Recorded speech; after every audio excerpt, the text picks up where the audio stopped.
Om Tat Sat.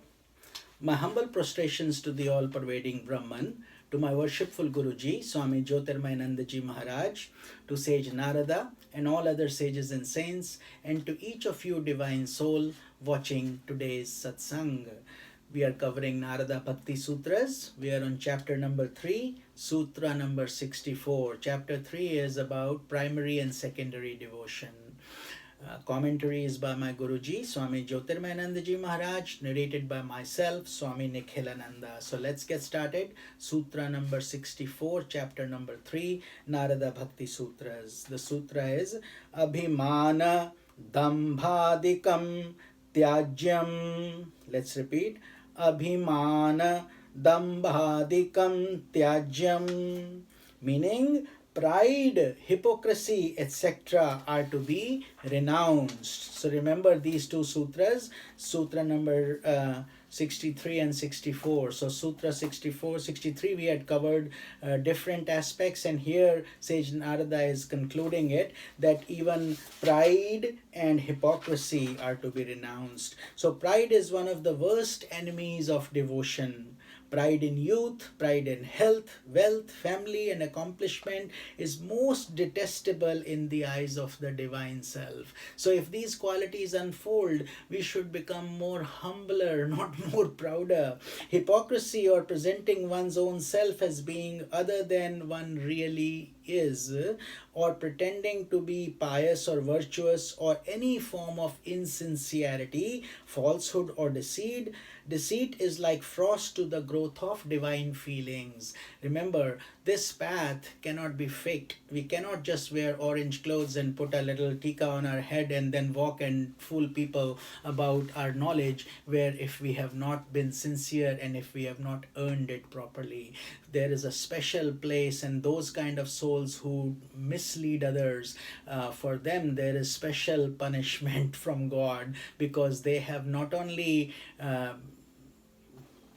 led themselves down a slippery slope, they have also misguided others. So this is the holy path, and this path is only for the most sincere and for who are genuinely making attempts to climb this path of spirituality. So hypocrisy is somebody who you're trying to be that you are not, and that is not a good idea. So you should be genuine. We should all be genuine on this holy path, and therefore any form of insincerity, falsehood is like a frost that really kills our growth. So by using the term adhikam, Sage Narada draws the aspirant's attention to the numerous evil qualities that abide in an impure heart. Adhika means too much, many.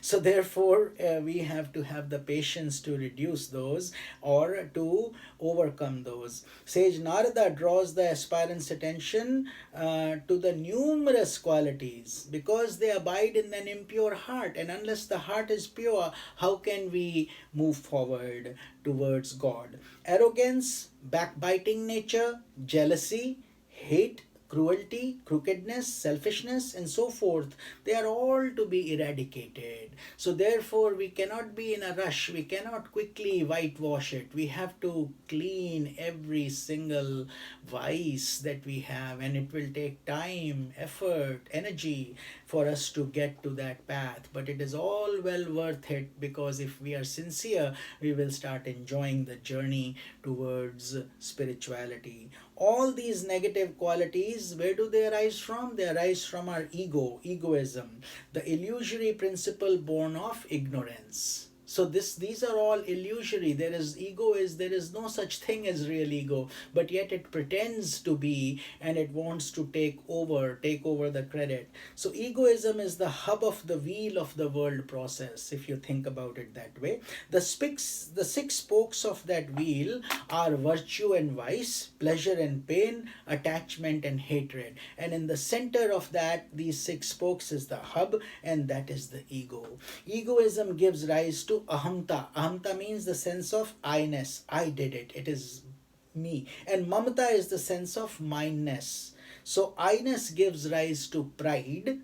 while mindness gives rise to a sense of possessing the objects of the world. So therefore so mine is being done for I want it, therefore I want all these things. There's no end to this process. When egoism is reduced and positive qualities such as truthfulness, humility, faith, fortitude, contentment, and others are developed, the heart of an aspirant becomes like a garden of virtues which is most pleasing to the God. So we have to make our garden welcoming for God to come out and for us to see Him. In the following sutra, sage Narada gives an insight into the process of sublimating the evil qualities that are deep rooted in human nature. So we will study sutra number 65 on how to sublimate some of these evil qualities that we so often struggle with.